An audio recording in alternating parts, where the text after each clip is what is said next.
Part की शुरुआत में एलेक्स हडसन को एक और पंच मारकर हवा में उछाल देता है और जल्दी से उसके पास जाकर उसे एक और पंच मारता है, जिसके बाद एलेक्स कुछ चट्टानों को हडसन की तरफ फेंकता है और खुद उन चट्टानों को चीरता हुआ उसे जोर से किक मारता है। पर हडसन को इससे ज्यादा कुछ नहीं हुआ था, बल्कि वो तो एलेक्स से कहता है कि मैंने तुम्हारे दादाजी को तब तक मारा था जब तक उन्होंने खून की उल्टियां नहीं कर दी थी। ये सुन के एलेक्स को बहुत गुस्सा आ जाता है और वो अपनी लैंड ब्रीज टेक्निक को बाहर निकाल लेता है, जिससे पूरे आसमान में बिजली कड़कने लगती है। पर ये देखकर हडसन खुश होने लगता है, तो एलेक्स अपनी लैंड ब्रीज टेक्निक से उस पर अटैक करता है, जिससे हडसन बहुत इंजर्ड हो जाता है। लेकिन वो भी हंस रहा था, तो एलेक्स उसे जोर से किक मारता है, जिससे हडसन की रीढ़ की हड्डी टूट जाती है और वो लावा के एक बड़े पूल में गिर जाता है। इस तरफ हम रेफरेंस के लिए स्कॉर्पियन और स्पाइडर को देखते हैं, जहाँ वो स्कॉर्पियन एलेक्स की तरह हडसन जैसी स्पाइडर को मारने की कोशिश कर रहा था। अब एलेक्स अपना आर्मर उतार देता है और आसमान की तरफ देखकर बोलता है कि दादाजी आप कहाँ पर हैं। दूसरी तरफ जेस भी देखकर हैरान था कि एलेक्स ने हडसन को हरा दिया,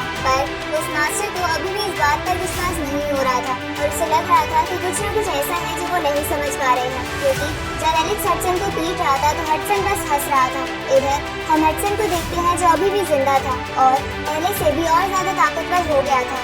इसके बाद हडसन लावा से बाहर आता है, तो एलेक्स ये देखकर बोलता है कि भले ये अभी ना मरा हो, पर मेरे दादाजी का बदला लेने के लिए मैं इसे मार कर रहूंगा। उसी वक्त हडसन जोर जोर से हंसने लगता है और एलेक्स से बोलता है कि तुम बहुत बड़े बेवकूफ हो, तुम्हारी पावर्स की वजह से मेरे ऊपर लगा बैन हट गया और मेरी पावर्स और भी बढ़ गई। ये सुन के एलेक्स समझ जाता है कि उसके दादाजी अभी जिंदा है, लेकिन एलेक्स डिसाइड करता है कि वो फिर भी इस बंदे को जान से मारेगा, क्योंकि हडसन ने एलेक्स के दादाजी के बारे में बुरा बोला था। इधर जेस भी समझ जाता है कि हडसन जानबूझकर एलेक्स को दादाजी के बारे में बोल बोलकर गुस्सा दिला रहा था, ताकि वो अपने ऊपर लगा बैन हटा सके। तभी उस मास्टर को कुछ याद आता है और वो जेस को बताता है कि कुछ सालों पहले हडसन इमोर्टल बॉडी टेक्निक की प्रैक्टिस कर रहा था, लेकिन प्रैक्टिस करते समय उसके ऊपर एक कर्स लग गया था, जिसे कोई दूसरा पावरफुल बंदा नहीं हटा सकता था। और एलेक्स ने आज अपनी पावर से हडसन पर अटैक करके वो कर्स हटा दिया, जिसकी वजह से हडसन की फिजिकल बॉडी अब और भी ताकतवर हो गई है। इधर एलेक्स हडसन से बोलता है कि भले ही तुम और ताकतवर हो गए हो, पर मैं तुम्हें फिर भी मार दूंगा। ये सुन के हडसन बोलता है कि तुम अपने दादाजी की तरह, क्योंकि उन्होंने भी अपनी मौत सामने होने के बावजूद हार नहीं मानी थी।